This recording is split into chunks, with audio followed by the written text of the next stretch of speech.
Hey everyone, I hope you're having a great day or night wherever you are. And if you like my channel and you like the content, do like, share, and subscribe to my channel. And if you have any other ideas, do let me know down in the comment section. So, I've been getting this feedback from a lot of you who are watching my videos that you like the book reading session. So I'm looking forward to reading more and more. And if you have any other suggestions in your mind about the genre of the book that I should select, let me know that as well. So without any further ado, let's get into the video. Now that we are in the third part of the Girl of the Limberlost, and I will be taking this session for a little longer because we have to finish it. So, in the last two parts, Elnora is now into the high school and she is just about to enter the class which she is supposed to be in, and she doesn't know anything, and she is all dressed very funny as she feels about it. It's not my opinion. And let's see what happens next. The superintendent sent me. He thinks I belong here, she said to the professor in charge of the class, but she never before heard the voice with which she spoke. As she stood waiting, the girl of the hall passed on her way to the blackboard, and suppressed laughter told Elnora that her thrust had been repeated. Be seated, said the professor. And then, because he saw Elnora was desperately embarrassed, he proceeded to lend her a book and to ask her if she had studied algebra. She said she had a little, but not the same book they were using. He asked her if she felt that she could do the work they were beginning, and she said she did. That was how it happened. The 3 minutes after entering the room, she was told to take her place beside the girl who had gone last to the board and whose flushed face and angry eyes avoided meeting Elnora's. Being compelled to concentrate on her proposition, she forgot herself. When the professor asked that all pupils sign their work, she firmly wrote Elnora Comstock under her demonstration. Then she took her seat and waited with white lips and trembling limbs as one after another professor called the names on the board, while their owners arose and explained their propositions or flunked if they had not found a correct solution. She was so eager to catch their forms of expression and prepare herself for her recitation that she never looked from the work on the board until clearly and distinctly Elnora Cornstalk called the professor. The dazed girl stared at the board. One tiny curl added to the top of the first curve of the M in her name had transformed it from a good old English patronymic that any girl might bear proudly to Cornstalk. Elnora sat speechless. When and how did it happen? She could feel the wave of smothered laughter in the air around her. A rush of anger turned her face scarlet and her soul sick. The voice of the professor addressed her directly. This proposition seems to be beautifully demonstrated, Miss Cornstalk, he said. Surely you can tell us how you did it. That word of praise saved her. She could do good work. They might wear their pretty clothes, have their friends, and make life a greater misery than it ever before had been for her, but not one of them should do better work or be more womanly. That lay with her. She was tall, straight, and handsome as she arose. Of course, I can explain my work, she said in neutral tones.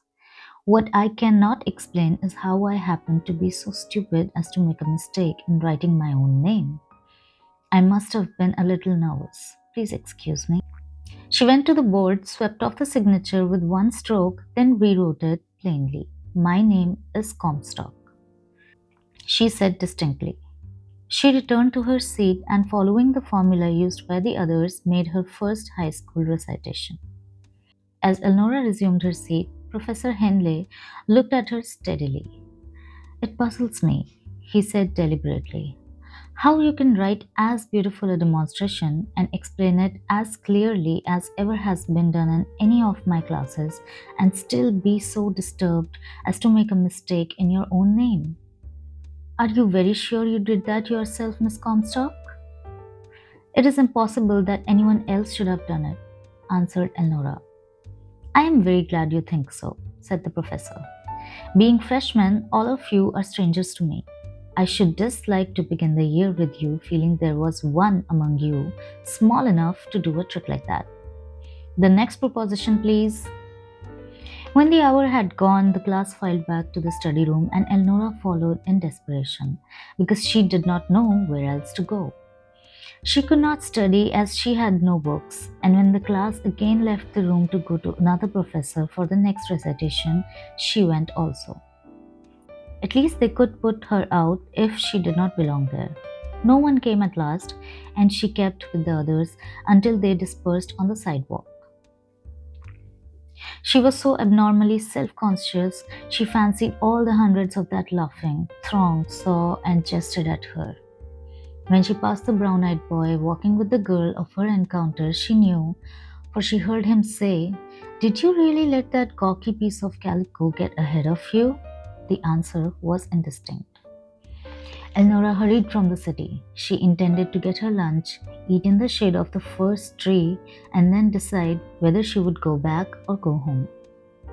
She knelt on the bridge and reached for her box, but it was so very light that she was prepared for the fact that it was empty before opening it.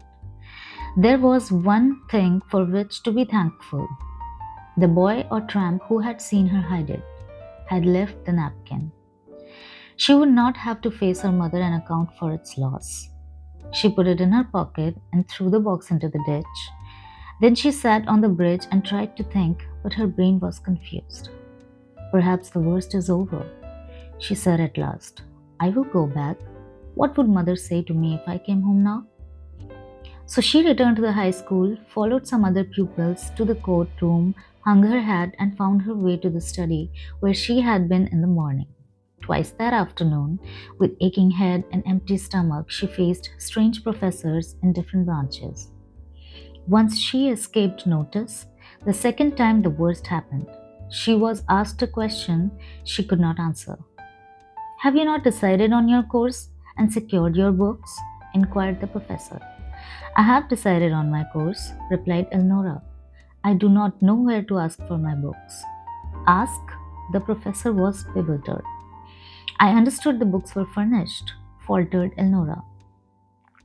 Only to those bringing an order from the township trustee, replied the professor. No, oh no, cried Elnora. I will have them tomorrow, and gripped her desk for support, for she knew that was not true. 4 books, ranging perhaps at $1.50 apiece. Would her mother buy them? Of course she would not, could not.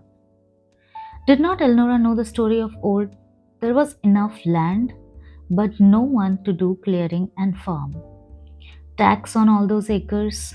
Recently, the new gravel road tax added, the expense of living, and only the work of 2 women to meet all of it. She was insane to think she could come to the city to school. Her mother had been right. The girl decided that if only she lived to reach home, she would stay there and lead any sort of life to avoid more of this torture. Bad as what she wished to escape had been, it was nothing like this. She never could live down the movement that went through the class when she inadvertently revealed the fact that she had expected books to be furnished. Her mother would not secure them. That settled the question. The end of misery is never in a hurry to come. Before the day was over, the superintendent entered the room and explained that pupils from the country were charged a tuition of $20 a year. That really was the end. Previously, Elnora had canvassed a dozen methods for securing the money for books, ranging all the way from offering to wash the superintendent's dishes to breaking into the bank. This additional expense made her plans so wildly impossible, there was nothing to do but hold up her head until she was from sight. Down the long corridor alone among hundreds, down the long street alone among thousands, out into the country she came at last. Across the fence and field, along the old trail once trodden by a boy's bitter agony, now stumbled a white faced girl. Sick at heart, she sat on a log and began to sob in spite of her efforts at self control. At first, it was physical breakdown, later, thought came crowding. Oh, the shame, the mortification. Why had she not known for the tuition? How did she happen to think that in the city books were furnished? Perhaps it was because she had read they were in several states. But why did she not know? Why did not her mother go with her? Other mothers? But when had her mother ever been or done anything at all like other mothers? Because she never had been, it was useless to blame her now. Elnora realized she should have gone to town the week before, called on someone, and learned all these things herself. She should have remembered how her clothing would look before she wore it in public places. Now she knew, and her dreams were over. She must go home to feed chickens, calves, and pigs, wear calico and coarse shoes, and with averted head pass a library all her life. She sobbed again. For pity's sake, honey, what's the matter? Asked the voice of the nearest neighbor, Wesley Sinton, as he seated himself beside Elnora. There, he continued, smearing tears all over her face in an effort to dry them. Was it as bad as that now? Maggie has been just wild over you all day. She's got nervouser every minute. She said you were foolish to let you go. She said your clothes were not right. You ought not to carry that tin pail, and that they would laugh at you. By gum, I see they did. Oh, Uncle Wesley, sobbed the girl. Why didn't she tell me? Well, you see, Elnora, she didn't like to. You got such a way of holding up your head and going through with things. She thought some way that you'd make it till you got started, and then she began to see 100 things we should have done. I reckon you hadn't reached that building before she remembered that your skirt should have been pleated instead of gathered. Your shoes been low and lighter for hot September weather, and a new hat. Were your clothes right, Elnora? The girl broke into hysterical laughter. Right, she cried. Right, Uncle Wesley. You should have seen me among them. I was a picture. They'll never forget me. No, they won't get the chance, for they'll see me again tomorrow. Now that is what I call spunk, Elnora. Downright grit, said Wesley Senton. Don't you let them laugh you out. You have helped Margaret and me for years at harvest and busy times. What you have earned must amount to quite a sum. You can get yourself a good many clothes with it. Don't mention clothes, Uncle Wesley, sobbed Elnora. I don't care now how I look. If I don't go back, all of them will know it's because I am so poor I can't buy my books. Oh, I don't know as you are so dreaded poor, said Senton meditatively. There are 300 acres of good land, with fine timber as ever grew on it. It takes all we can earn to pay the tax, and mother wouldn't cut a tree for her life. Well, then maybe I'll be compelled to cut one for her, suggested Sinton. Anyway, stop tearing yourself to pieces and tell me. If it isn't clothes, what is it? It's books and tuition. Over $20 and all. First time I ever knew you to be stumped by $20, Elnora, said Sinton, patting her hand. It's the first time you ever knew me to want money, answered Elnora. This is different from anything that ever happened to me. Oh, how can I get it, Uncle Wesley? Drive to town with me in the morning and I'll draw it from the bank for you. I owe you every cent of it. You know you don't owe me a penny, and I wouldn't touch one from you unless I really could earn it. For anything that's past, I owe you and Aunt Margaret for all the home life and love I've ever known. I know how you work, and I'll not take your money.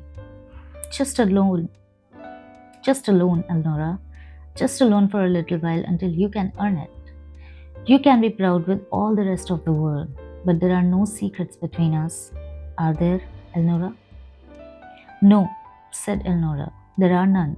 You and Aunt Margaret have given me all the love there has been in my life. That is the one reason above all others why you shall not give me charity. Hand me money because you find me crying for it. This isn't the first time this old trail has known tears and heartache. All of us know that story. Freckles stuck to what he undertook and won out. I stick too. When Duncan moved away, he gave me all Freckles left in the swamp, and as I have inherited his property, maybe his luck will come with it. I won't touch your money, but I'll win some way. First, I'm going home and try mother. It's just possible I could find secondhand books, and perhaps all the tuition need not to be paid at once. Maybe they would accept it quarterly. But oh, Uncle Wesley, you and Aunt Margaret keep on loving me. I'm so lonely and no one else cares. Wesley Sinton's jaws met with a click. He swallowed hard on bitter words and changed what he would have liked to say 3 times before it became articulate. Elnora, he said at last, if it hadn't been for one thing, I'd have tried to take legal steps to make you ours when you were 3 years old. Maggie said then it wasn't any use, but I've always held on. You see, I was the first man there, honey, and there are things, you see, that you can't ever make anybody else understand. She loved him, Elnora. She just made an idol of him. There was that oozy green hole with the thick scum broke and 2 or 3 big bubbles slowly rising that were the breath of his body. There she was in spasms of agony, and beside her the great heavy log she had tried to throw him. I can't ever forgive her for turning against you and spoiling your childhood as she has, but I couldn't forgive anybody else for abusing her. Maggie has got no mercy on her, but Maggie didn't see what I did, and I have never tried to make it very clear to her. It's been a little too plain for me ever since. Whenever I look at your mother's face, I see what she saw. So I hold my tongue and say in my heart, give her a mite more time. Someday it will come. She does love you, Elnora. Everybody does, honey. It's just that she's feeling so much. She can't express herself. You be a patient girl and wait a little longer. After all, she's your mother, and you're all she's got but a memory, and it might do her good to let her know that she was fooled in that. It would kill her, cried the girl swiftly. Uncle Wesley, it would kill her. What do you mean? Nothing, said Wesley Sinton soothingly. Nothing, honey. That was just one of them fool things a man says when he is trying his best to be wise. You see, she loved him mightily, and they'd been married only a year, and what she was loving was what she thought he was. She hadn't really got acquainted with the man yet. If it had been even one more year, she could have borne it, and you'd have got justice. Having been a teacher, she was better educated and smarter than the rest of us, and so she was more sensitive like. She can't understand she was loving a dream, so I say it might do her good if somebody that knew could tell her. But I swear to gracious, I never could. I have heard her out at the edge of that quagmire calling in them wild spells of hers off and on for the last 16 years, and imploring the swamp to give him back to her. And I've got out of bed when I was pretty tired and come down to see she didn't go in herself or harm you. What she feels is too deep for me. I've got no respect in her grief, and I can't get over it. Go home and tell your ma, honey, and ask her nice and kind to help you. If she won't, then you got to swallow that little lump of pride in your neck and come to Aunt Maggie like you've been a coming all your life. I'll ask mother, but I can't take your money, Uncle Wesley. Indeed, I can't. I'll wait a year and earn some and enter next year. There's one thing you don't consider, Elnora, said the man earnestly, and that's what you are to Maggie. She's a little like your ma. She hasn't given up to it and she's struggling on brave. But when we buried our second little girl, the light went out of Maggie's eyes and it's not come back. The only time I ever see a hint of it is when she thinks she has done something that makes you happy, Elnora. Now you go easy about refusing her anything she wants to do for you. There is times in the world when it is our bounden duty to forget ourselves and think what will help other people. Young woman, you owe me and Maggie all the comfort we can get out of you. There's the two of our own we can't ever do anything for. Don't you get the idea into your head that a fool thing you call pride is going to cut us out of all the pleasure we have in life beside ourselves? Uncle Wesley, you are a dear, said Elnora. Just a dear. If I can't possibly get that money anywhere else on earth, I'll come and borrow it of you, and then I'll pay it back if I must dig ferns from the swamp and sell them from door to door in the city. I'll even plant them so that they will be sure to come up in the spring. I have been sort of panic stricken all day and couldn't think. I can gather nuts and sell them, freckle sold moths and butterflies, and I have a lot collected. Of course, I'm going back tomorrow. I can find a way to get the books. Don't you worry about me. I'm all right. Now, what do you think of that? Inquired Wesley Sinton of the swamp in general. Here's our Elnora come back to stay, head high and right as a trivet. You've named 3 ways in 3 minutes that you could earn $10, which I figure would be enough to start you. Let's go to supper and stop worrying. Elnora unlocked the case, took out the pail, put the napkin in it, pulled the ribbon from her hair, binding it down tightly again, and followed to the road. From afar, she could see her mother in the doorway. She blinked her eyes and tried to smile as she answered Wesley Sinton, and indeed she did feel better. She knew now what she had to expect, where to go, and what to do. Get the books she must. When she had them, she would show those city girls and boys how to prepare and recite lessons, how to walk with a brave heart, and they could show her how to wear pretty clothes and have good times. So here was Elnora's first day at school and how she felt at the end of the day, and how her neighbor Uncle Wesley and his wife Margaret feel about her, and how they want to help her get to the school and arrange all the tuition fee and her clothes and books and everything that she needs to enter the school. So we will see in the next part how it goes for Elnora. Till then, have a great time. Bye bye.